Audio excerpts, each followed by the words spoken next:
সবাইকে, আশা করি সবাই ভালোই আছে। এই ঠান্ডার রৌদ্রটা দারুণ লাগে।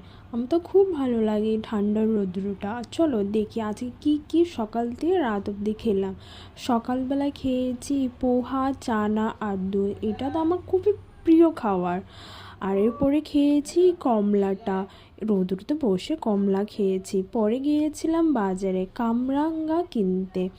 কামরাঙ্গার কিন্তু ভিডিও দেখবো মাখা। কার কার কামরাঙ্গা খেতে খুবই ভালো লাগে এই ঠান্ডার দিনে বলবে কিন্তু। জলদি কামরাঙ্গার ভিডিওটা দেব।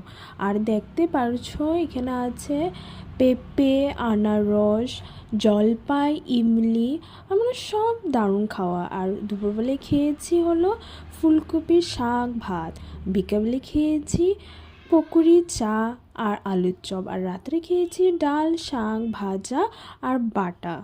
যদি ভালো লাগে লাইক শেয়ার করো।